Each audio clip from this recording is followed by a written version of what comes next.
안녕하십니까. 예. 날씨가 점점 추워지죠. 오늘은 계시록 14장 두 번째 시간으로 큰 성 바벨론의 멸망과 우상 숭배자들에 대한 심판이라는 주제를 가지고 같이 알아보도록 하겠습니다. 이제 신천지 교리반증 시간인데요. 그 12장부터 14장까지가 그 삽입환상, 삽입계시라고 그랬죠. 삽입계시가 계시록에서는 몇 번 있어요? 3번.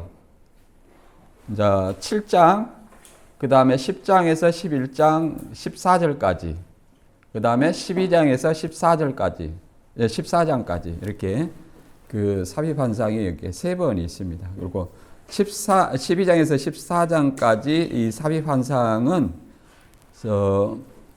7째 나팔을 불고 나서 7대접을 받기까지, 계시록 15장의 7대접을 받기까지 그 삽입환상을 이렇게 12장에서 14장 이렇게 여기도 그 12장에서는 뭐 하늘에 용과 미가엘이 싸워서 미가엘이 승리하는 모습으로 얘기를 했는데, 이것은 그리스도의 승리로 인해서 영이 쫓겨났다. 그래서 하늘에서 하나님 나라가 이루어졌다. 하나님 나라와 구원과 권세가 이루어졌다. 이렇게 얘기를 했죠. 그래서 하늘에서 주기도문할 때 하늘에서 이루은 것 같이 땅에서 이루어지리다. 그러니까 그리스도의 승천으로 말미암아 하늘에서 사단과 그의 천사들이 쫓겨나고, 사단과 그의 천사들이 쫓겨나고 하늘에서는 하나님의 나라와 구원과 권세가 이루었다 얘기를 하는 겁니다. 그런 것처럼 이 땅에 총무집자 뒤에 문 닫아보세요. 한 박스에 10,000원이라네. 네. 그래서 이제 12장에서는 영과 그 천사를 그리스도의 승리로 말미암아 땅으로 내어 쫓겨하는 얘기가 있고, 그 다음에 그러므로 이제 하늘에는 하나님 나라가 이루어졌어요. 하나님 나라가 이루어졌고, 우리가 주기도문 하는 것처럼 이 땅에 이루어지리다. 하늘에서 이룬 뜻이 하늘에서 이룬 것 같이 이 땅에 이루어지리다. 우리 기도하면서 뭘 이루라고 생각하면서 기도했어요? 그냥 아무 생각 없이 기도했죠. 주기도문. 근데 그것이 그런 의미가 있다. 이 땅에 이루어지는 때가 문제예요. 예수님의 재림 때 하나님 나라가 이 땅에 이루어지는 겁니다. 예수님 재림 때. 그래서 우리가 죽어서 천국 가는 것이 아니라, 그걸 소망하는 것이 아니라 이 땅에 예수 그리스도의 재림으로 말미암아 부활과 영생, 이 천국이 이루어지는 이걸 소망하는 거예요. 다만 예수님이 재림하지 않았기 때문에 죽어서 갈 수밖에 없죠. 예수님 오시기 전까지 이런 어떤 소망을 우리가 가지고 있습니다. 오늘은 이제 계시록 14장의 이제 두 번째 시간으로 4가지 주제를 보면, 이제 1절부터 5절까지는 이제 예수 재림 때 구속받은 14만 4천과 새노래였죠. 그것이 왜 구속받은 자들이었느냐? 마지막에 구속받은 사람들은 완전한 자들이에요. 완전한 자들. 쉽게 말해 성화된 자들. 우리는 이제 성화를 이루어 가잖아요. 늘 성화를 이루어 가는 거고, 내 개인의 종말이나 예수 그리스도 재림 때에 완전한 성화가 이루어지는 거예요. 완전한 성화. 이 땅에 사는 사람들은 성화를 이루어 가는 거지 성화의 완성은 없습니다. 예수 그리스도 재림 때. 그러니까 성화된 사람들이기 때문에 그 입에 거짓말이 없고 흠이 없는 자들이다. 어린 양이 어디로 있는 자는 따라가는 자며. 그러니까 완전한 사람들이죠. 거룩한 존재들이라고 말할 수 있고. 그 다음에 이제 구원받은 사람들을 이렇게 마지막 때 구원받은 사람들을 보여주고 이제 심판받는 자들을 설명하는 겁니다. 큰 성 바벨론의 멸망과 우상 숭배자들에 대한 심판. 이제 큰 성 바벨론이라고 하면은 것은 당시에는 노마를 바벨론이라고 그랬어요. 노마. 뭐 베드로전서 5장 13절에 보면 노마에 있는 교회에게 문안한다 이런 말이 있습니다. 노마. 로마에 있는 교회에게 문안하는 것을 뭐라고 표현했냐면 바벨론에 있는 교회에게 문안한다 이렇게 표현한 거예요. 바벨론에 있는 교회. 왜 그렇게 표현할 수밖에 없었느냐면 그 다음에 로마의 박해가 심했기 때문에 로마라는 이름을 쓰지 않는 거예요. 그냥 교인들은 바벨론이라 하면 다 알아먹어요. 지금 바벨론이 그러잖아요. 그 유대인들을 박해했잖아요. 박해하고 멸망을 시켰잖아요. 그런 것처럼 우리를 박해하고 있는 바벨론과 같은 존재는 누구냐? 로마다 이렇게 이해를 했다는 거예요. 오늘날에는 로마가 없죠. 오늘날에는 뭐예요? 불신자의 어떤 세상을 이렇게 바벨론이라고 얘기를 합니다. 물론 신천지는 바벨론은 청지기 교육원이고 더 나아가서 기독교가 바벨론이라고 얘기해요. 예수의 재림으로 말미암아 구원받은 사람들이 있고 바벨론 심판, 영벌이 이렇게 되는 것을 얘기합니다. 그래서 성경은 예수 그리스도의 재림으로 심판과 구원, 영생과 영벌, 천국과 지옥이 이렇게 즉시 갈라져요. 즉시. 첫 번째 이제 영원한 복음과 임박한 심판에 대한 선포, 바벨론 심판이죠. 그 다음에 두 번째는 바벨론 멸망에 대한 선포, 세 번째는 우상 숭배자들에 대한 진노의 심판과 믿음의 성도, 그 다음에 네 번째는 주 안에서 죽은 성도의 복, 이렇게 얘기를 합니다. 여기서 이제 진노의 포도주가 있고 음행의 포도주가 있어요. 진노의 포도주는 하나님의 심판을 상징하고 음행의 포도주로 마셨다는 것은 말 그대로 우상 숭배하는 자들, 곧 불신자들을 상징하는 말입니다. 하나씩 한번 알아볼게요. 계시록 14장 6절부터 13절까지 같이 읽어보겠습니다. 시작. 또 보니 다른 천사가 공중에 날아가는데 땅에 거하는 자들 곧 여러 나라와 족속과 방언과 백성에게 전할 영원한 복음을 가졌더라. 그가 큰 음성으로 가로되 하나님을 두려워하며 그에게 영광을 돌리라. 이는 그의 심판할 시간이 이르렀음이니 하늘과 땅과 바다와 물들의 근원을 만드신 이를 경배하라 하더라. 또 다른 천사 곧 둘째가 그 뒤를 따라 말하되 무너졌도다 무너졌도다 큰 성 바벨론이여 모든 나라를 그 음행으로 인하여 진노의 포도주를 먹이던 자들이다 하더라. 또 다른 천사 곧 셋째가 그 뒤를 따라 큰 음성으로 가로되 만일 누구든지 짐승과 그의 우상에게 경배하고 이마에나 손에 표를 받으면 그도 하나님의 진노의 포도주를 마시리니 그 진노의 잔에 섞인 것이 없이 부은 포도주라. 거룩한 천사들 앞과 어린 양 앞에서 불과 유황으로 고난을 받으리니 그 고난의 연기가 세세토록 올라가리로다. 짐승과 그의 우상에 경배하고 그의 이름을 표를 받는 자는 누구든지 밤낮 쉼을 얻지 못하리라 하더라. 성도들의 인내가 여기 있나니 저희는 하나님의 계명과 예수의 믿음을 지키는 자니라. 또 내가 들으니 하늘에서 음성이 나서 가로되 기록하라. 자금 이후로 주 안에서 죽은 자들이 복이 있도다. 시즘에 성령이 가라사대 그러하다 저희 수고를 그치고 쉬리니 이는 저희의 행한 일을 따름이라 하시더라. 이제 여기서 영원한 복음은 신천지는 뭐라고 말하냐면 이만희 씨의 계시의 말씀, 실상의 말씀. 이게 예언대로 이루어진 실상을 증거하는 말이다 이렇게 얘기합니다. 그게 영원한 복음이다. 근데 여기서 이제 영원한 복음은 7절의 말씀이 영원한 복음이라고 얘기하는 거예요. 영원한 복음을 가졌다라 하면서 그가 큰 음성으로 가로되 하면서 이게 영원한 복음의 내용이에요. 우리 이제 복음은 예수님이잖아요. 복음이 예수님인데 여기서는 이 본문에서는 이제 7절의 말씀을 이제 얘기를 하고 있는 거예요. 그 다음에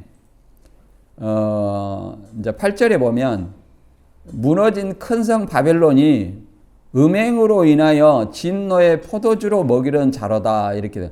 진노의 포도주는 뭐냐면 하나님의 진노의 포도주를 먹인다는 것은 이 말 그대로 영원한 영벌의 심판을 의미합니다. 영벌의 심판. 뭘로 인해서 하나님의 진노를 받았냐? 음행으로 인해서.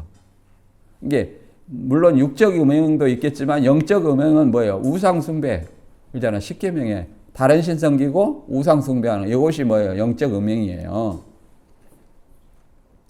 그다음에 누구든지 여기 나와요. 음행이 뭔가 어떤 짐승과 우상에 경배하고 이마에나 손에 표를 받으면 이게 음행이에요. 그도 하나님의 진노의 포도주를 마시리니 그러잖아요. 여기서 진노의 포도주를 마시던 8절에 진노의 포도주를 먹이던 자르다 하잖아요. 근데 음행으로 그러잖아요. 음행으로. 그 음행이 뭐예요? 진노의 포도주 음행으로 인해서 하나님의 진노의 심판을 받잖아요. 근데 짐승과 그의 우상에 경배하고 표를 받은 사람들은 뭐예요? 그도 하나님의 진노의 포도주를 받잖아요. 이게 영적인 음행이라고 말할 수 있겠죠. 다른 신, 짐승에게 경배하니까 그러잖아요. 짐승과 우상에 경배하는 다른 신과 우상 숭배하는 거잖아요. 십계명에.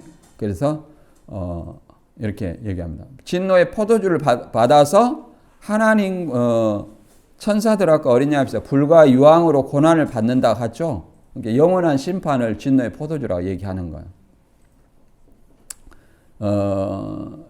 그 다음에 성도들이 있나 여기 있나니 저희는 하나님의 계명과 예수의 믿음을 지키느냐. 그러니까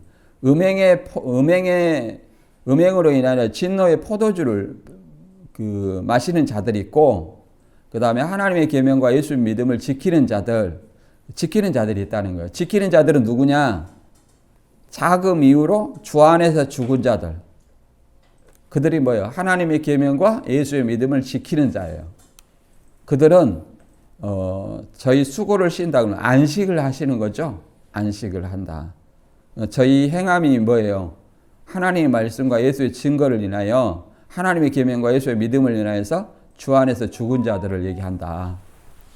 이렇게 이해를 해봅니다. 그게 어려운 말씀은 아닌데 이것에 대해서 구체적으로 한번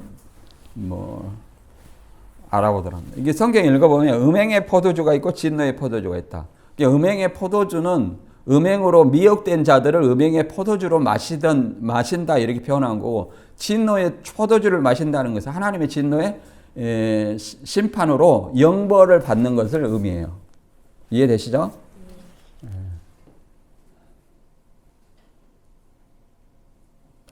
그래서 이제 13장을 이렇게 보시면, 14장을 보시면, 이 앞번에 우리가 땅에서 구속받은 14만 4천, 시온산의 14만 4천과 새노래 배웠죠? 새노래는 말 그대로 하나님과 어린 양을 찬양하는 노래가, 피로 구속한 어린 양을 찬양하는 노래가 새노래였어요. 신천지는 이만희의 계시의 말씀, 실상의 말씀이 이제 새노래라고 한 거예요.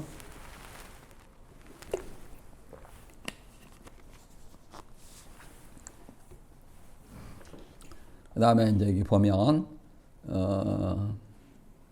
시온산은 신천지이며, 하늘의 시온산은, 하늘의 시온산이 강림하신 주님이 계신 곳이다. 새하늘 새 땅이다. 이렇게 얘기를 한다고 얘기합니다. 이거는 신천지는 일방적인 주장이고요. 하늘의 시온산, 주님이 계신 곳이 이제 시온산이라고 얘기를 할 수 있고요. 새하늘 새 땅도 마찬가지로 시온산이라고 얘기할 수 있습니다. 계시록 14장에 예수님이 재림하는 곳이 새하늘 새 땅이시듯이 계시록 14장에서는 예수님이 함께하는 곳이 뭐야? 시온산이라고 얘기할 수 있죠.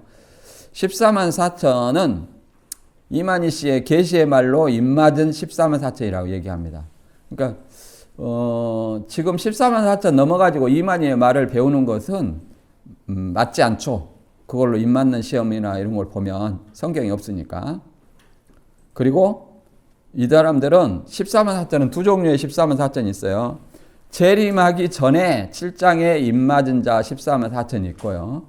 이들은 그리스도인을 상징합니다.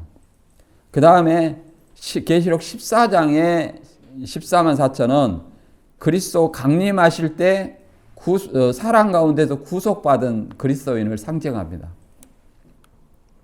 믿는 그리스도인과 구속받은 그리스도인. 이게 좀 차이가 있어요.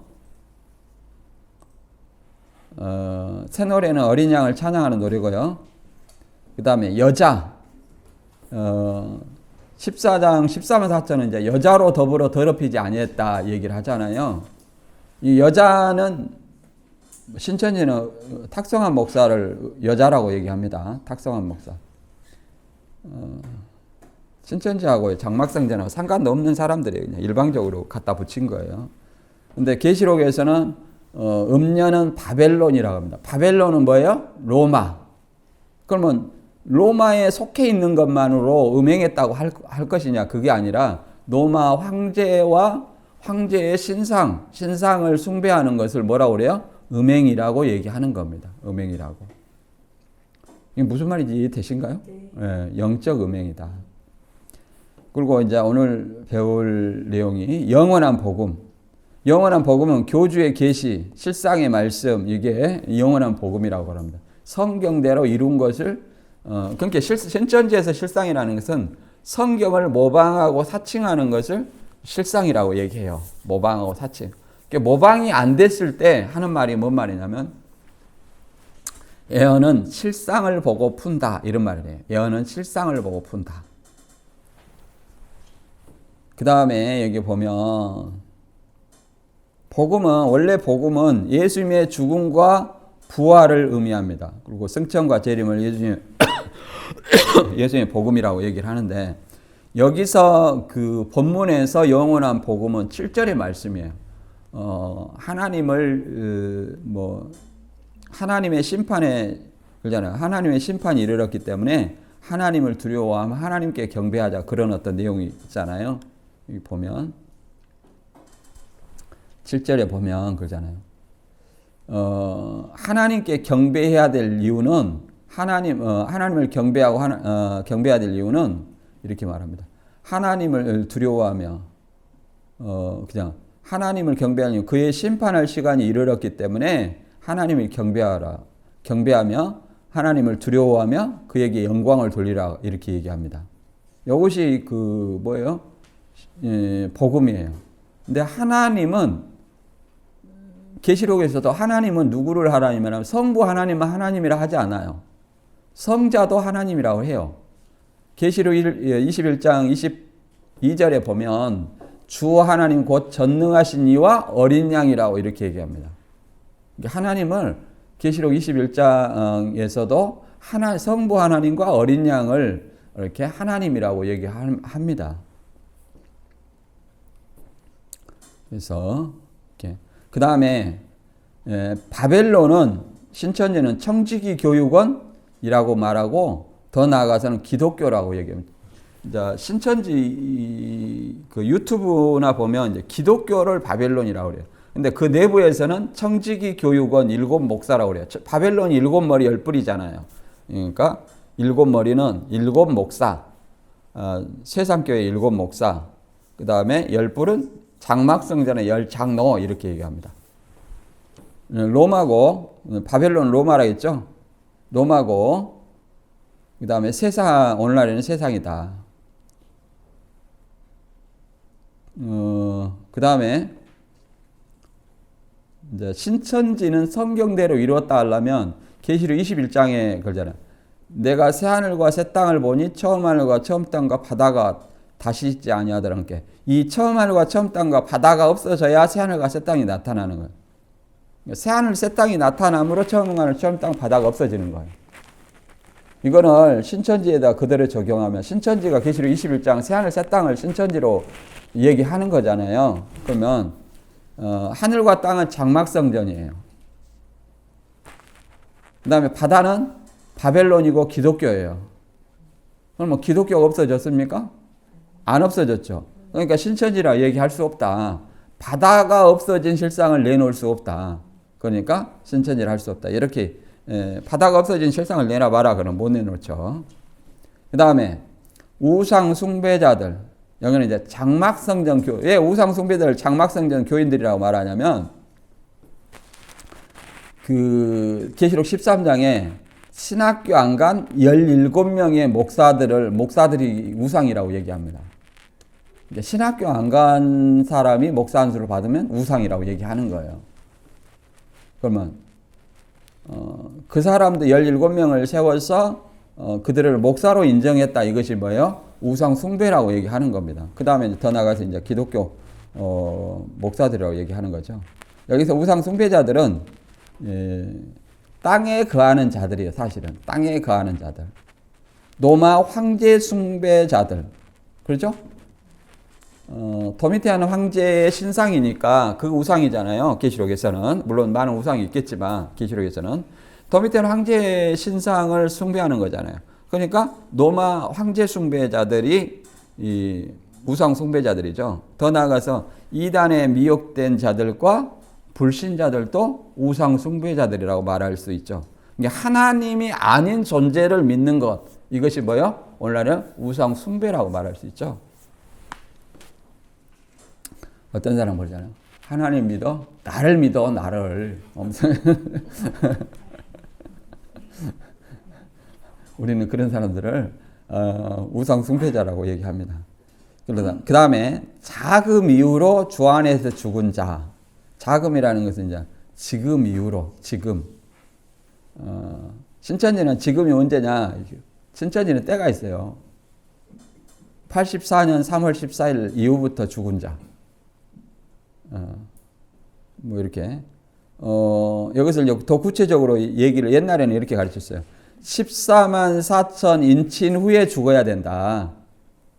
이렇게 얘기를 합니다. 이거 문자적으로, 영적으로 죽은 자는, 이게 영적 죽은 자, 육적 죽은 자가 있어요. 영적으로는 14만 4천이 이 죄에 대하여 죽고 의에 대해 산 자라 얘기를 합니다. 이렇게. 신천지가 그렇게 얘기해요.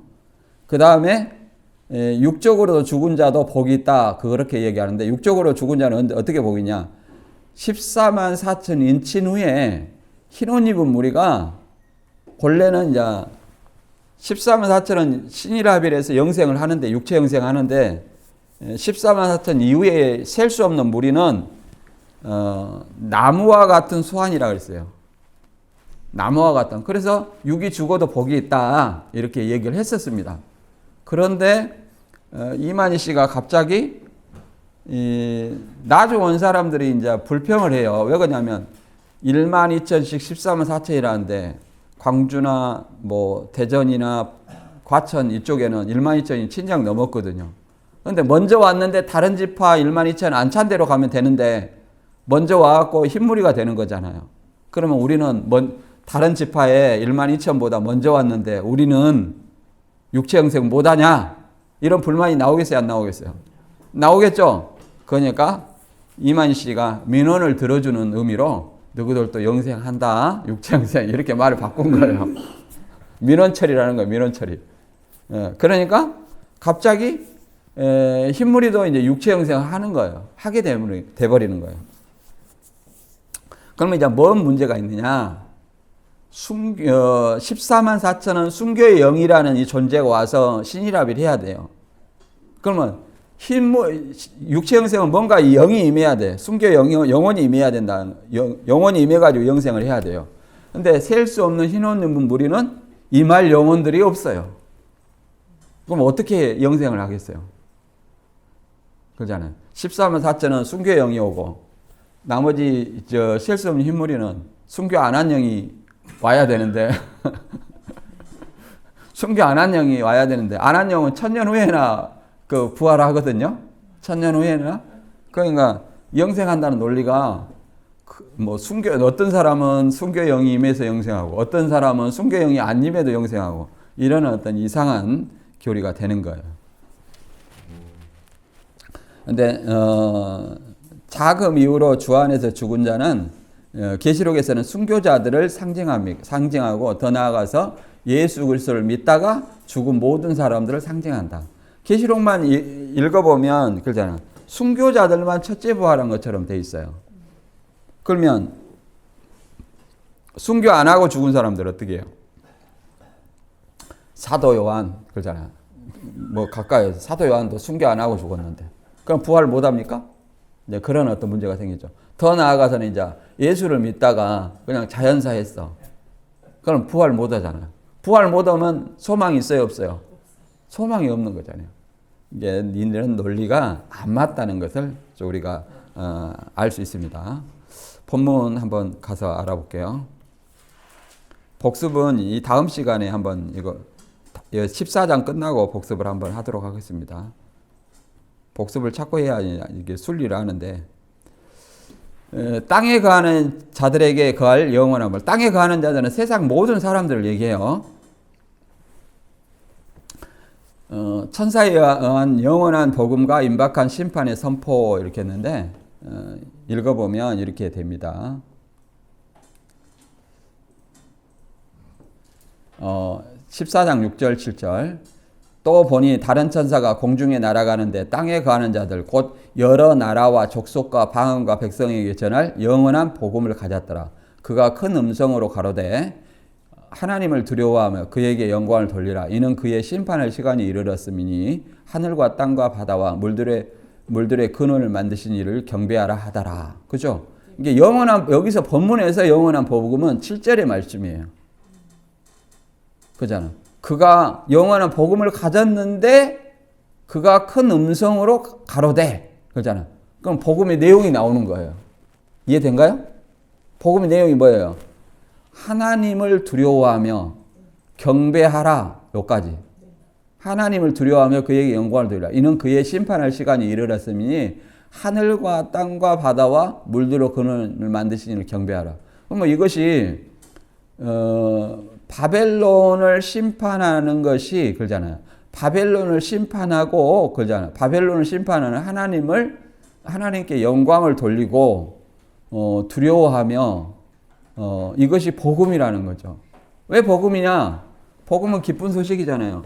예수님이 우리 죄를 위해서 대속하신 것도 기쁜 소식이죠. 왜? 우리가 하나님 앞으로 나갈 수 있고 하나님께 우리 앞으로 올 수 있기 때문에.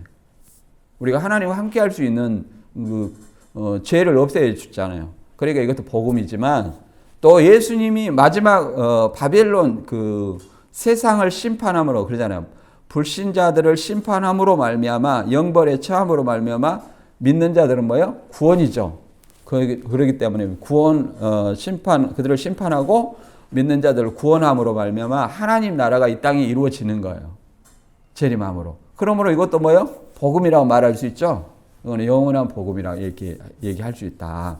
이렇게 우리가 이해를 해볼 수 있습니다. 이해가 되신가요? 왜 복음인지? 계시록 3장 10절에는 이제 여기 땅에 거하는 자들을 보면 우리도 땅에 사는데 우리도 심판하나? 그게 아니라 믿는 자들은 땅에 거하지만 하늘의 시민권을 가진 하늘에 거하는 자라고 이렇게 표현하고 있어요. 그래서 땅에 거하는 자들은 여러 나라와 족속과 방언과 백성 이렇게 얘기하잖아요. 그러니까 온 세상 사람들을 얘기하는 거예요. 온 세상 사람들.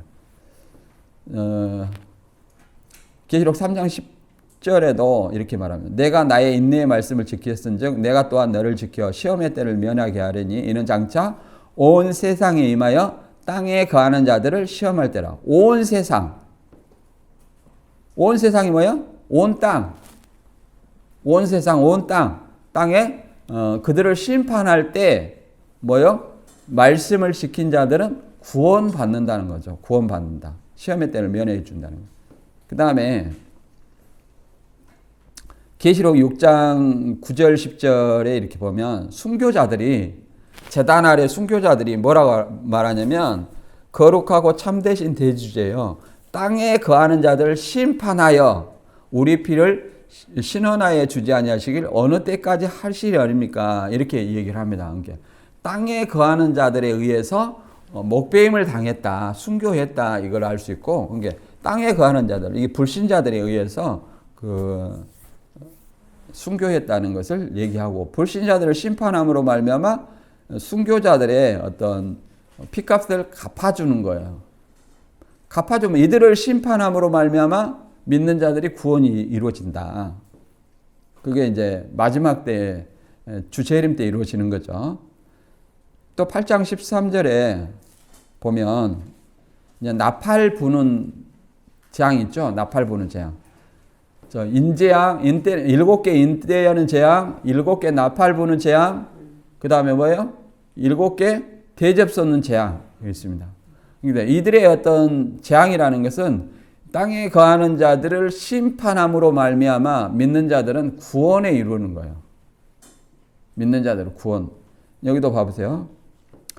내가 또 보고 들으니 날아가는 독수리가 큰 소리 이르되 땅에 거하는 자들에게 화가 있을지로다. 이는 위에도 새 천사의 불 나팔 소리를 인함이로다. 그러니까 새 천사는 네 개의 나팔을 불었어요. 그런데 이 나팔도 어디다 불어요?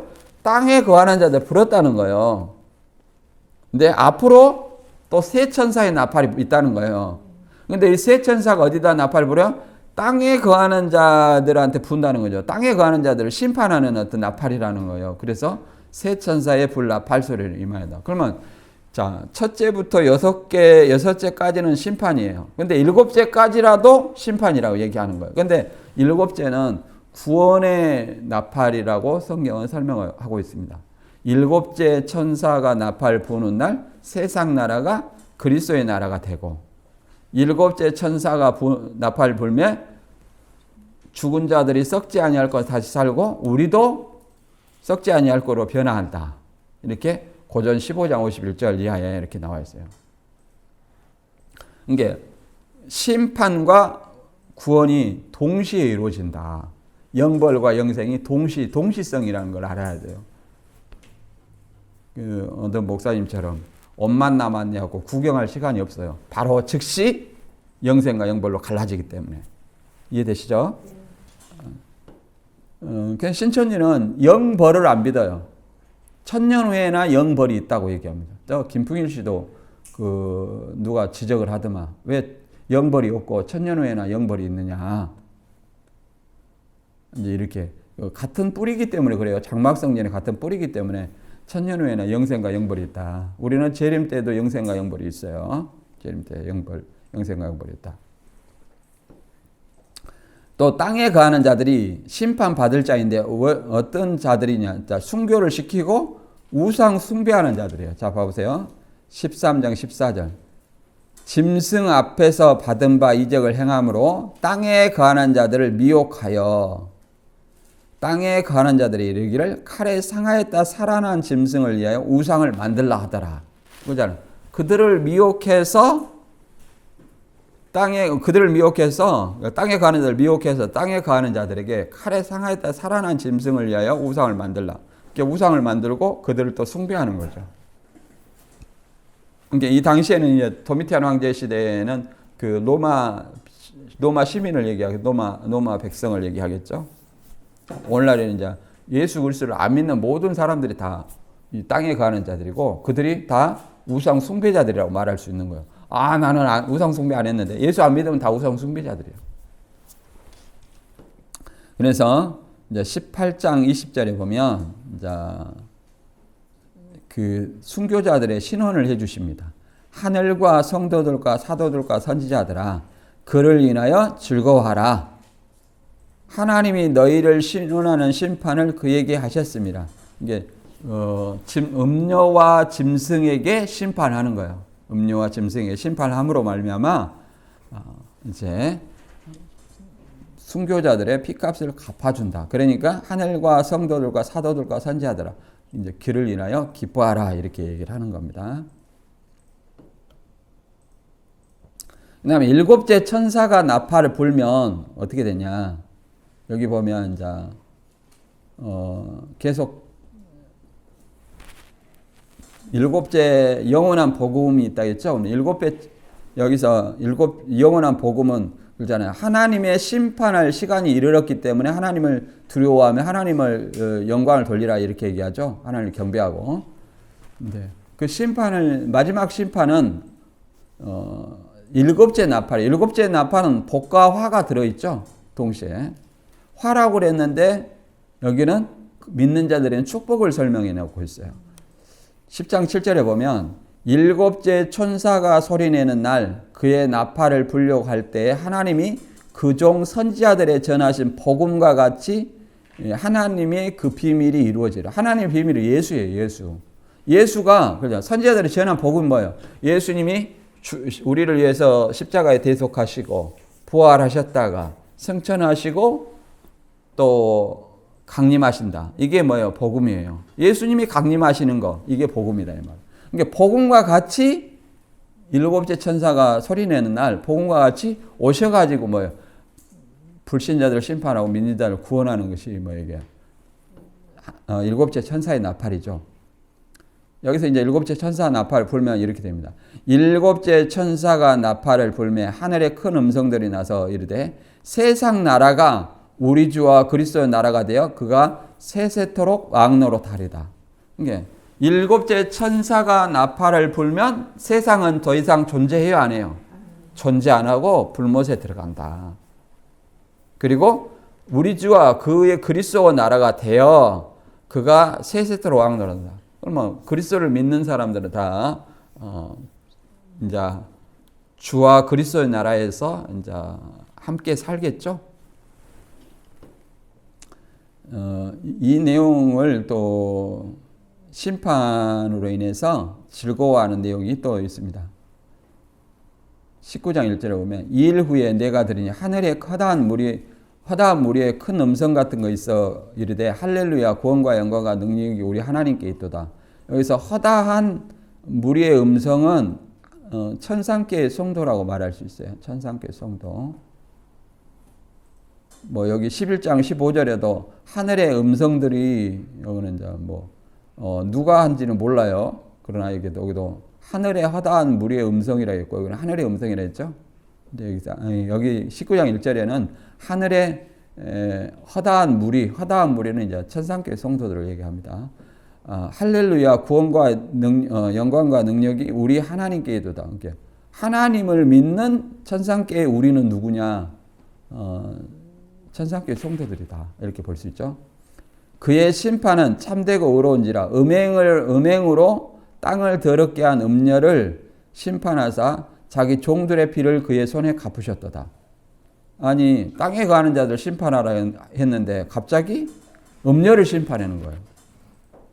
네, 결국은 음녀로 인해서 땅이 더럽혀진 거예요. 음녀의 음행으로. 그러면 음녀는 누구예요? 바벨론이죠. 바벨론은 당시 누굽니까? 로마죠. 그럼 로마의 음행은 뭐예요? 황제 숭배예요. 황제 숭배. 황제 숭배가 영적. 그러니까 그 당시에 모든 사람들이 황제 숭배를 했잖아요. 황제 숭배 안 한 사람들은 하나님의 말씀과 예수의 증거를 인해서 목배임을 당하고. 그래서 음녀를 심판하고 그 땅에 음녀를 심판하고 또 땅에 거하는 자들이 자동적으로 심판을 같이 받습니다. 음행으로 땅을 더럽겠다. 음행으로 땅을 더럽힌 그 땅에 거하는 자들도 음행한 자들이기 때문에 음행의 진노의 포도주를 마시는 자들이기 때문에 같이 심판 받아야 안 받아요? 받아요. 종들의 피를 그의 손에 갚으셨다. 원인이 음녀라는 거죠. 원인이. 그러나 이제 경배의 대상은 짐승과 우상이 아니라 하나님이라고 이렇게 말하죠. 22장 9절에 보면 그가 나에게 천사가 이제 사도 요한한테 말하는 겁니다. 그가 나에게 말하였습니다. 이렇게 하지 말아라. 나도 너와 내 동료 예언자들과 이 책의 말씀을 지키는 사람들과 같은 종이니 경배는 하나님께 드려라. 경배의 대상은 하나님이라는 거예요. 경배 대상은. 근데 하나님이 아닌 존재에게 경배하는 거, 이게 적그리스도다. 이렇게 말할 수 있습니다. 자, 정리해 보면 영원한 복음은 신천지는 계시의 말씀, 실상의 복음 이렇게 얘기하는데 여기서는 이렇게 복음의 내용이 여기 나와 있죠. 하나님을 두려워하라. 영광을 돌리라. 창조주께 경배하라. 이는 심판의 때가 가까이 왔기 때문이다. 이렇게 얘기를 합니다. 하나님이 심판하는 것이 뭐야? 복음이다. 왜? 하나님이 땅에 거하는 자들을 심판함으로 말미암아 바벨론을 심판함으로 말미암아 믿는 자들은 구원받기 때문에 땅에 거하는 자들을 심판하잖아요. 땅에 거하는 자들.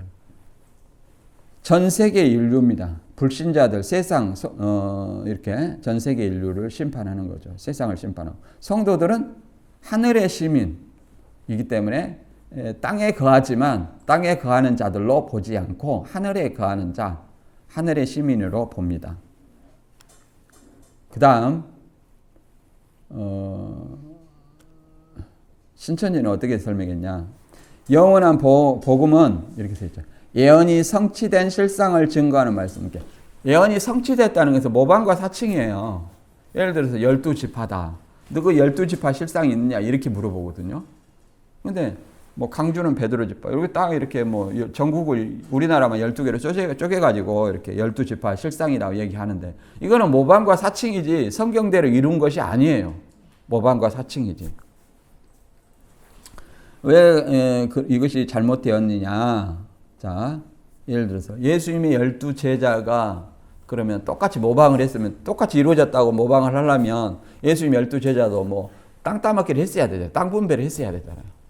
땅 분배를 했어요? 안 했어요? 안 했죠. 혈통은 구분할 수 있으나 혈통은 구분할 수 있어요. 김씨, 박씨. 그렇죠? 근데 믿음을 구분할 수 있냐 이 말이에요.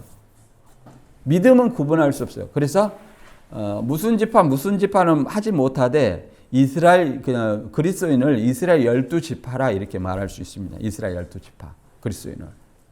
그러면 이만희의 믿음은 구분할 수 있느냐? 이만희의 믿음도 구분할 수 없어요. 혈통이 아니기 때문에. 뭐 베드로 같이 믿고 뭐 요한 같이 믿고 바돌로메 같이 믿고 뭐 그렇게 믿나요? 아닙니다. 그리고 지파장들이 수시로 교체하고 수시로 죽고 그러면 뭐 하늘에서도 땅에서도 매이면 하늘에서 매인다고 하잖아요. 땅에서 교체하면 하늘에서 교체해야 되는가요? 그래야 되잖아요. 베드로가 교체됐을 것 같아. 한 3번, 4번. 지재섭 씨, 이정우, 그 다음에 유재우 이렇게 한 3번 교체됐잖아요. 하늘에서 지금 3번째 베드로가 있을 것 같아요. 신천지 놀리면 잘못된 거다. 영원한 복음은 십자가와 이제 재림이 이렇게 있습니다. 재림으로 인해서 심판하는 것을 영원한 복음이라 해놓은 거예요 지금. 복음은 십자가가 복음이죠. 근데 그 심판을 여기 복음이라고 얘기하는 거잖아요. 심판, 하나님의 심판을. 그래서 재림, 심판의 때가 가까이 왔기 때문에 하나님을 두려워하고 영광을 돌리며 경배하라고 이렇게 하는 것이다. 심판. 언제 심판해요? 예수 재림하실 때 심판한다. 그러므로 이게 복음이라고 얘기하는 거예요. 여러분의 소망은 어디에 있습니까? 죽어서 천국 가는 겁니까? 아니면 그리스도의 재림에 있습니까? 그리스도의 재림에 있죠. 죽어서 천국 가려면 바울도 죽어서 천국 가기를 원하지 않았다니까요.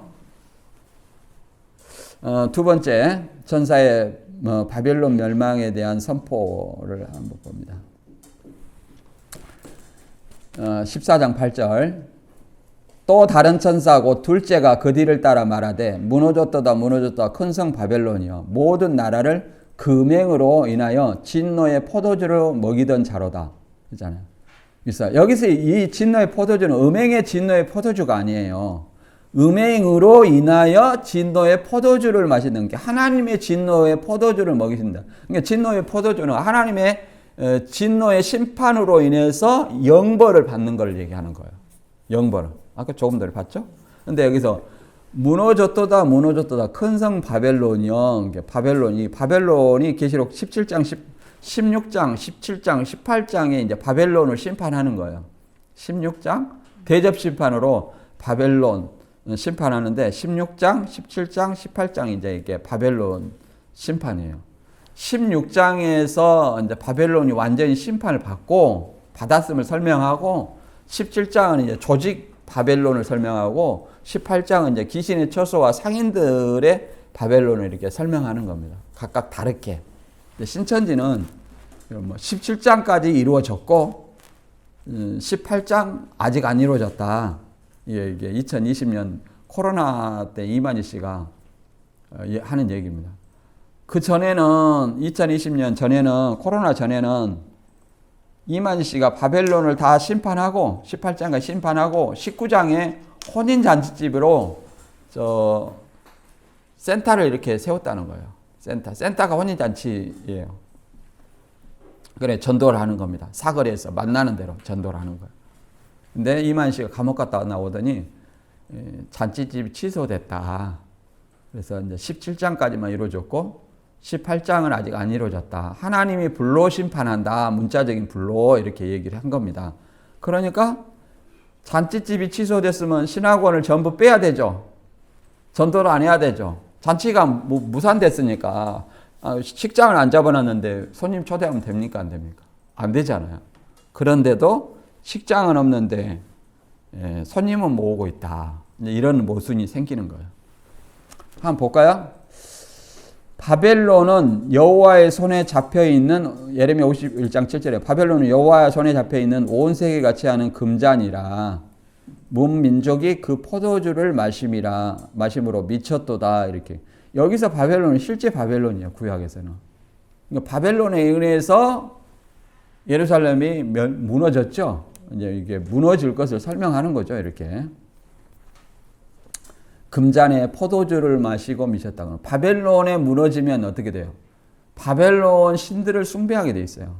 바벨론의 신은 이제 마르둑이라고 하는 신이에요. 바벨론 신이. 벨 신이라고 말하죠.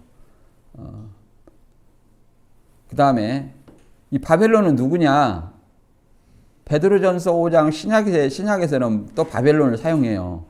같은 바벨론이 아니에요. 다니엘도 바벨론이 있죠? 계시록에 바벨론 있죠? 같은 바벨론이 아니에요. 다니엘은 진짜 바벨론이에요. 계시록 바벨론은 로마를 얘기해요. 이 의미가 달라요. 우리도 똑같아 하는 사람은 이 성경의 시대 배경을 알지 못하는 거예요. 뭐이 똑같아요? 달라 보여야 돼. 그것이 달라 보여야 돼요. 그러잖아요. 신약 시대의 바벨론이 뭔가 택하심을 함께 받은 바벨론에 있는 교회가 너에게 문안하고 내 아들 마가도 그러하느니라. 이렇게 지금 얘기하고 있잖아요. 바벨론에 있는 교회. 그럼 실제 AD 60년, 60년경에 바벨론이 있었나요? 없었습니다. 로마가 있었죠. 로마. 이게 뭐냐면 로마에 있는 교회, 이렇게 자꾸 로마라고 얘기하면 그 안에도 로마 박해가 있는데 어떻게 되겠어요? 이 편지를 발견했다. 이놈들이 죽으려고 용을 쓰는구나. 더 박해를 하겠죠. 그래서 바벨론에 있는 교회, 바벨론 이렇게 표현하는 겁니다. 계시록에서도 바벨론. 구약에서는 바벨론은 진짜 바벨론이고요. 이제 계시록 77장 바벨론은 뭘 바벨론이냐 설명했는지 볼까요? 또 7 대접을 가진 7 천사 중 하나가 내게 와서 내게 말하여 이르되 이리로 올라오라. 많은 무리에 앉은 큰 음녀가 받을 심판을 내게 보이리라. 여기서 많은 물이라고 그랬죠. 여기서 많은 물로 상징된 것은 나라와 백성과 이렇게 온 세상을 얘기합니다. 온 세상. 그게 바벨론이 온 세상을 통치하고 있다. 얘기를 하는 겁니다. 17장 15절에 이렇게 많은 물이 이 모든 백성이다 이렇게 설명하고 있어요. 3절에 보면 곧 성령으로 나를 데리고 광야로 가니라. 내가 보니 여자가 붉은빛 짐승을 탔는데 그 짐승의 몸에 하나님을 모독하는 이름들이 가득하고 7 머리와 10 뿔이 있으며 그 여자는 자줏빛과 붉은빛 옷을 입고 금과 보석과 진주로 꾸미고 손에 금잔을 가졌는데 가증한 물건과 그의 음행에 더러운 것들이 가득하더라. 그 이마에 이름이 기록되었으니 비밀이라. 큰 바벨론이라. 땅의 음녀들과 가증한 것들의 어미라 하였더라. 그렇죠? 7 머리 10 뿔 짐승을 탄 음녀, 이 여자의 이름이 뭐예요? 이름이 기록되었네. 비밀인데 큰 바벨론이라고 얘기합니다. 바벨론. 땅의 음녀들과 가증한 것들의 음녀. 이게 뭐냐면은 붉은 집 짐승을 탄 이 여자가 음녀들의 음이에요. 그러면 이게 음녀들의 어미가 백동섭이라 탁성환 씨라고 치고 땅의 음녀들은 누구예요? 음녀들의 실상은 이것도 실상을 내놔야 되겠죠? 음녀들은 누구냐? 음녀들이 지금 한둘이 아닌 것 같죠? 이렇게 얘기합니다. 이거를 안식교 계통에서는 로마 교황이라고 봐요. 또 자세히 보면 교황처럼 보여요. 왜 그러냐? 그 여자는 이 여자가 이제 교황이라고 봅니다. 자줏빛과 붉은 빛을 입고 교황을 그런 옷을 입죠. 옷을 입어요. 그리고 금과 보석과 진주로 꾸미고 뭐 꾸몄어요. 교황도. 그다음에 손에 뭐 이게 잔을 들고 있죠. 저도 그렇게 들으니까 꼭 그런 것 같더라고요. 그래갖고 그 금잔에 가증한 물건과 음행에 더러운 것들이 가득하다. 이렇게 설명하니까 아 그렇구나. 이 바벨론은 그 교황이구나. 교황이 666 짐승이구나. 이렇게 설명하더라고요. 그러니까 꼭 그렇게 들려요. 그게 아니죠. 로마를 얘기합니다. 로마. 여기서 이 가증한 물건은 뭐예요? 가증한 물건. 하나님의 보시기에 가증한 거예요. 가증한 거. 멸망에 가증한 거. 그러죠? 우상 숭배하는 어떤 그런 것들을 얘기하는 거죠. 그 다음에 음행에 더러운 것들. 하나님, 다른 신을 섬기게 하고 우상 숭배하는 것들이 뭐예요? 음행이라고 얘기를 하죠. 이렇게 음행이라고 얘기합니다. 이게 바벨론이라고 얘기합니다. 예레미야 25장 15절에도 이제 이런 비슷한 말이 있습니다. 그들이 이 음행으로 인해서 드러났던 이 금잔에 들은 것은 음행의 포도주라고 이렇게 말할 수 있죠. 음행의 포도주. 그것을 가증한 물건과 음행의 더러운 것들 이렇게 표현한 거죠. 주 이스라엘의 하나님께서 나에게 이렇게 말씀하신다. 너는 내 손에서 이 진노의 포도주 잔을 받아라. 그렇죠? 진노의 포도주는 하나님의 심판이에요. 내가 너를 문민족에 보낼 터이니 그들 모두에게 그 잔을 마시게 하여라. 그들은 모두 이 잔을 마신 다음에 내가 일으킨 전쟁 때문에 비틀거리며 미칠 것이다. 이렇게 얘기했죠. 하나님의 진노에 너는 내 손에 있는 누구 손에? 하나님 손에 있는 진노의 포도주 잔을 받아라. 그럼 하나님의 진노의 포도주 잔을 받는 것은 그가 우상 숭배하거나 그렇죠. 다른 신을 섬겼다는 것을 우리가 알 수 있죠. 그 다음에 바벨론은 이렇게 됩니다. 이스라엘과 대적 관계 그리고 성전을 파괴했죠. 솔로몬 성전을 파괴했죠. 그리고 AD 95년경에 이 계시록이 쓰여질 당시에는 노마 황제, 도미티안 황제죠. 그가 황제의 신상을 세워놓고 숭배를 통해서 교회로 음행하게 하였고 교회를 핍박하게 하는 노마를 이렇게 얘기합니다. 그 다음에 세상 권세를 상징한다 이렇게 볼 수 있습니다. 세상을 바벨론이라고 얘기할 수 있죠. 음행으로 인하여 진노의 포도주를 마신다. 그 말은 바벨론 음녀의 음행이라는 포도주를 마신다는 뜻이고 하나님의 진노의 포도주를 마시는 것은 하나님의 종말의 심판을 상징합니다. 불모 심판을 상징하죠. 음행의 포도주와 진노의 포도주는 그 의미가 다르다. 음행의 포도주를 마신 자에게 진노의 포도주를 내리는 거예요. 우리도 성찬식 할 때 포도주를 마시는데 그 포도주하고는 다릅니다. 무너졌다고 하는 바벨론은 뭔가 이렇게 해가지고 음료와 그 조직을 말한다. 그 다음에 하늘 장막을 삼킨 이 짐승을 조종하는 음료 바벨론이 무너졌다고 하는 것을 보면 마운트 달이 지나갔음을 알 수 있다. 그러니까 이것도 84년 3월 14일 날에 이제 바벨론을 심판했다는 거죠. 바벨론은 기독교가 84년 3월 14일 날 심판 받아가지고 없어졌어야 되는데. 바벨론은 음녀의 7마리 조직, 청지교육원 7 목사를 얘기하고 음녀 바벨론은 장막성전을 삼킨 7마리 짐승을 얘기한다. 7 목사. 바벨론 심판은 마운트 다로 바벨론이 무너져야 된다. 근데 안 무너졌잖아요. 이렇게.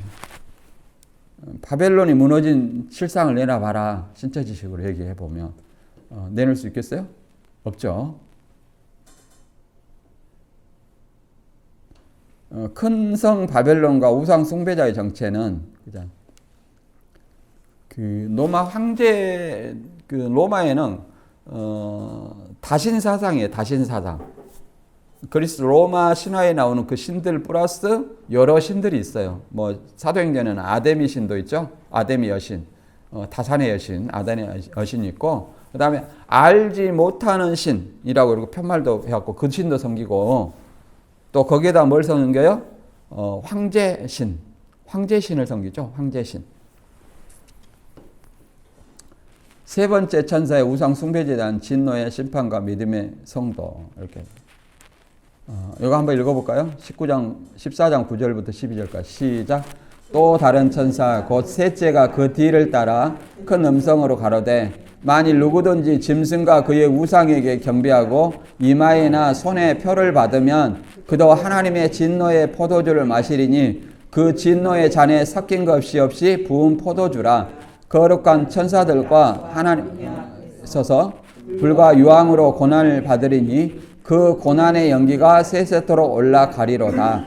짐승과 그의 우상에게 경배하고 그 이름의 표를 받는 자는 누구든지 밤낮 쉼을 얻지 못하리라 하더라. 성도들의 인나에 여긴 있나니 저희는 하나님의 계명과 예수의 믿음을 지키는 자니라. 자, 보세요. 여기서 보면은 짐승과 우상에게 경배하고 표를 받으면 하나님의 진노의 포도주를 받는다는 거예요. 진노의 포도주는 결과는 뭐예요? 불과 유황으로 심판받는 거예요. 그러니까 진노의 포도주를 뭐라고 하냐면 진노의 잔에 섞인 것이 없이 부은 포도주.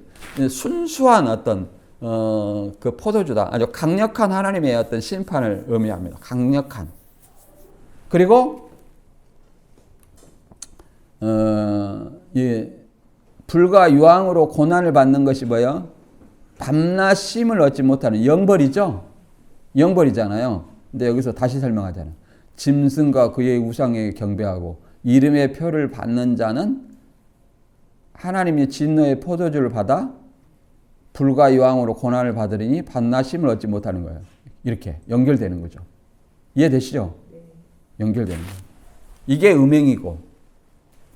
그래서 여기서 짐승과 우상이 다른 존재가 아니라 같은 존재예요.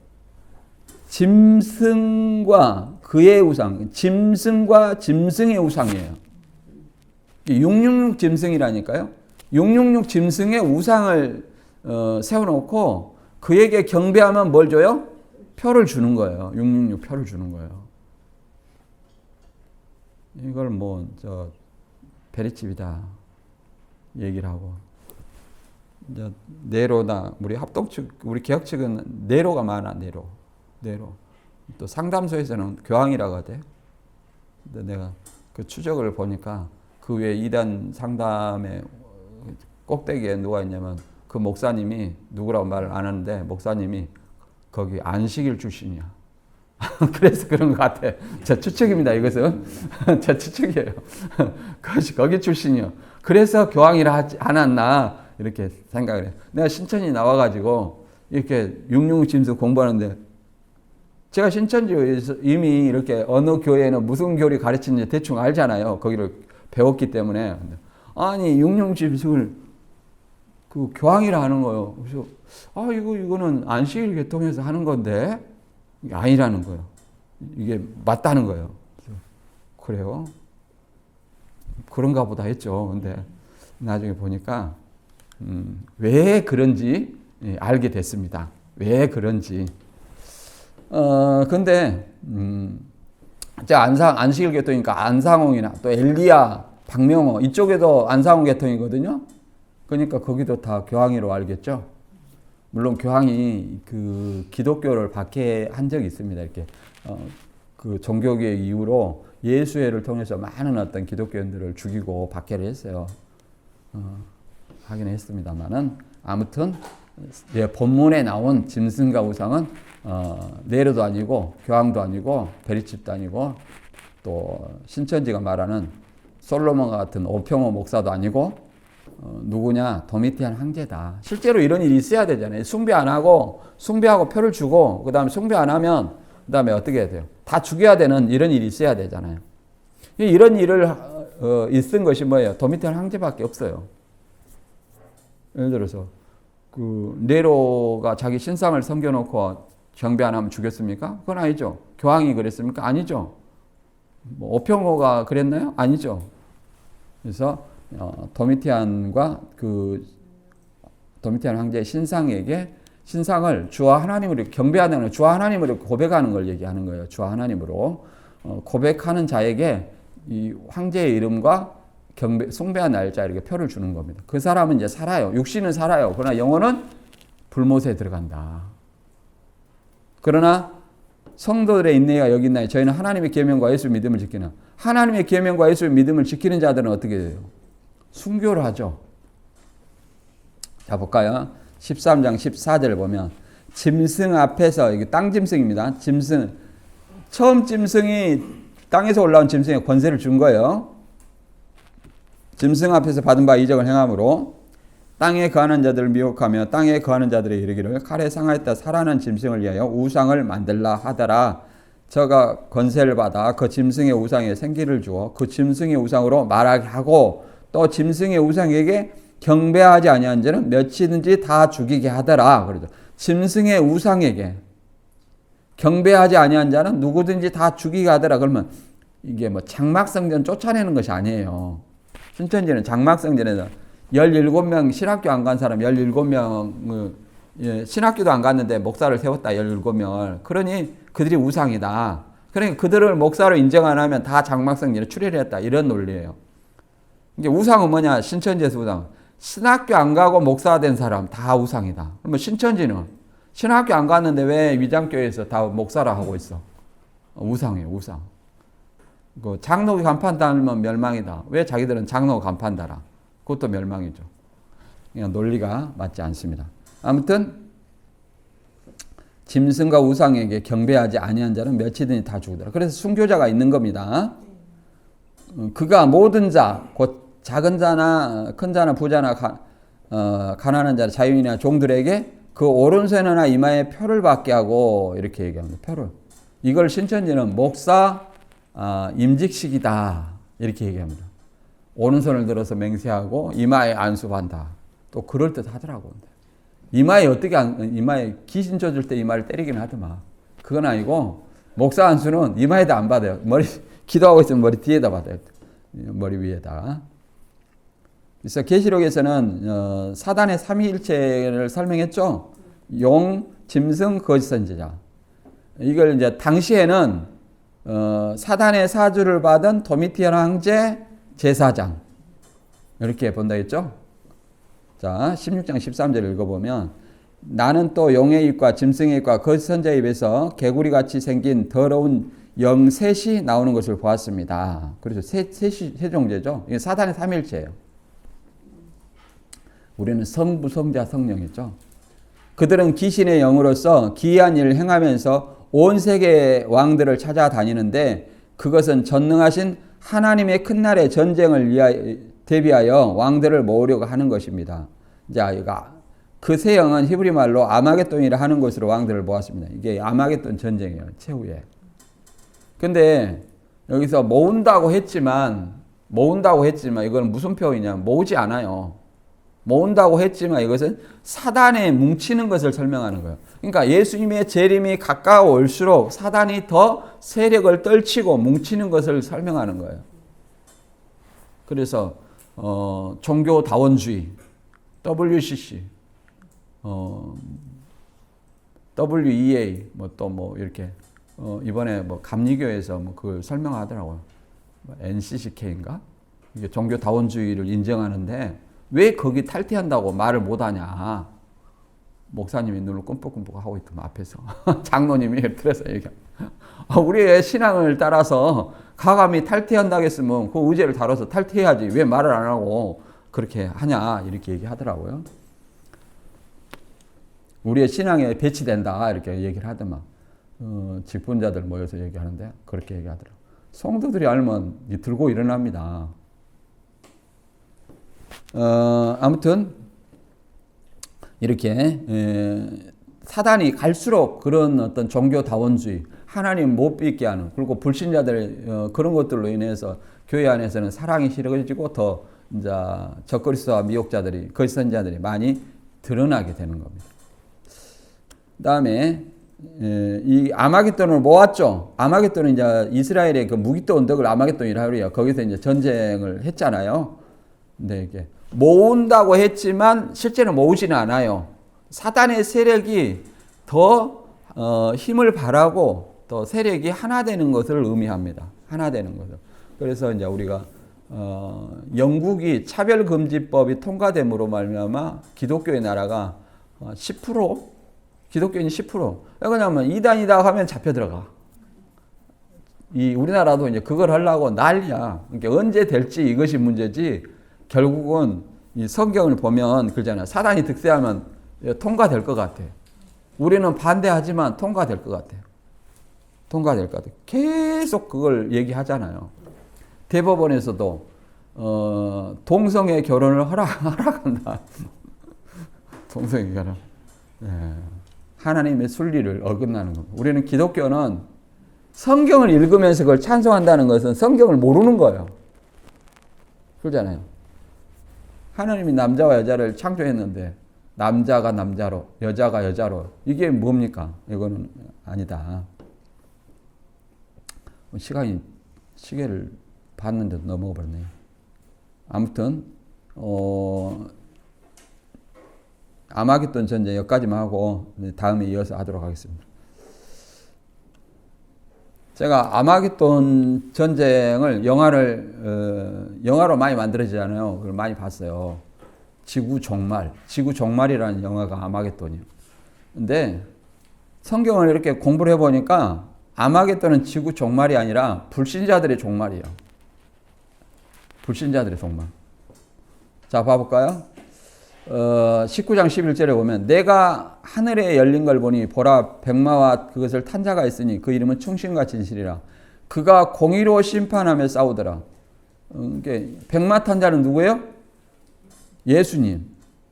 예수님이에요. 예수님이 이제 이렇게 앞서서 싸우고 여기서는 예수님이 이제 봐보세요. 19장 14절. 하늘에 있는 군대들이 희고 깨끗한 세마포를 입고 백마를 타고 그를 따르더라. 예수님을 따르는 거예요. 그 입에서 예리한 검이 나오니 그것을 만국을 치겠고 친히 그것을 철장으로 다스리며 또 친히 하나님 곧 전능하신 이의 맹렬한 진노의 포도주 틀을 밟겠고 그 옷과 그 다리에 이름 쓴 것이 있으니 만왕의 왕이요 만주의 주라 하였더라. 이렇게 얘기합니다. 만왕의 왕 만주의 주는 누구야? 예수님이죠. 근데 이제 계시록 6장의 백마 탄 자와는 분명히 달라요. 6장의 백마 탄 자도 예수라고 보거나 또는 적그리스도로 보기도 하는데 6장의 백마 탄 자는 내 생물의 내 천사의 명령을 받는 백마 탄 자예요. 그러면 예수님이 내 천사의 쫄병입니까? 내 천사의 명령을 받게? 이거는 내 천사의 명령을 받은 내 말과 탄 자들은 수많은 천사들을 얘기를 합니다. 천사들을 얘기하는 거지 곧 예수님을 얘기하는 거 아니에요. 우리 어느 상담소에서도 그걸 백마 탄 자를 예수라고 얘기하더만요. 달라. 백마 탄 것은 똑같으나 하나는 예수님은 계시록 19장에서는 리더 역할을 하잖아요. 그렇죠? 앞에서 싸워요. 근데 계시록 6장에서는 내 생물의 명령을 받고 싸우는 겁니다. 달라요. 예수님과 이제 그의 군대들이 싸우죠. 19장 19절 보면 이게 이렇게 싸우는 걸로 돼 있지만 예수님의 강림함으로 일방적인 심판이에요. 또 나는 짐승과 세상의 왕들과 그의 군대들이 지금 아마겟돈에 모인 군대들과 싸우는 모습을 설명하고 있죠. 또 나는 짐승과 세상의 왕들과 그의 군대들이 흰말 타신 분과 그의 군대에 대항하여 싸우려고 모여 있는 걸 보았습니다. 어디가 모여 있어요? 아마겟돈에. 그러나 그 짐승은 붙잡혔고 그 앞에서 기이한 일들을 행하던 거짓 예언자도 그와 함께 붙잡혔습니다. 그는 짐승의 표를 받은 자들과 그 짐승의 우상에게 절하는 자들을 이런 기이한 일로 미혹시킨 자입니다. 그 둘은 산채로 유황이 타오르는 불바다로 던져졌습니다. 이렇게. 짐승과 거짓 선지자 둘이 산채로 불붙는 못에 던진다. 이렇게 예수의 재림으로 적그리스도와 거짓 선지자, 불신자들이 완전히 불못에 들어간다. 이걸 설명하는 거예요. 재림으로 전쟁으로 묘사하고 있으나 완전히 심판받는 걸 얘기하고 있습니다. 전쟁으로 묘사하는. 시간이 많이 됐으니까 여기까지만 할게요. 여기까지만. 또 질문 있으면 한번 해보세요. 이 다음에 이어서 마저 하고요. 계시록 15장의 마지막 나팔이 고전 15장의 마지막 나팔이 나오고 계시록 11장에 7개의 나팔이 나오잖아요. 그 두 개가 다른 건가요? 같은 건가요? 같은 거죠. 왜 그러냐면 왜 같으냐? 네. 왜 같냐? 자, 7째 천사가 나팔을 불매 세상 나라가 우리 주와 그리스도 나라가 되어 세세토로 왕노를 하잖아요. 그러면 그리스도 재림하실 때 7째 나팔을 불어요. 불면 이제 세상 나라가 심판을 받고 그 믿는 자들이 그 하나님 그리스도 나라가 되잖아요. 그럼 그리스도가 통치하는 나라에서는 어떤 자들만 있냐면 부활과 영생을 얻은 자들, 부활과 영생을 얻은 자들만이 이렇게 존재하는 겁니다. 그리스도 나라에서는. 그러니까 다르게 설명되어 있지만 내용이 다르게 설명되어 있지만 같은 맥락이다. 왜냐하면 주와 그리스도의 나라에서는 누가 살아요? 믿는 자들이 살죠. 믿는 자들이 마지막 재림 때 부활과 영생을 하는 존재들이 여기에 산다. 그러니까 예수님하고 살려면 뭐 해야 돼요? 예수님과 같이 변해야 돼요. 어떻게? 예수님의 영광의 몸의 형체와 같이 변케 하시리라. 이렇게 얘기하잖아요. 여기까지 하고 다음에 이어서 하도록 하겠습니다. 여기서도 14장에서도 심판과 구원, 13사천 구원과 바벨론 심판, 이게 재림 때의 일이라는 것을 우리가 알 수 있죠. 왜 그러냐면 바벨론 심판은 예수님 재림으로 심판하는 거예요. 바벨론. 그럼 구원도요. 예수님 재림으로 사람 가운데서 구속을 받은 거예요. 그 완전한 13사천은 완전한 자잖아요. 성화된 자. 어린 양을 따르고 그 입에 거짓말이 없고 흠이 없는 자. 요즘은 거짓말이 없고 흠이 없는 자 있어요? 이 땅에? 없죠. 그런 사람은 완전한 성화된 자라고 말할 수 있는 거예요. 여기까지 하고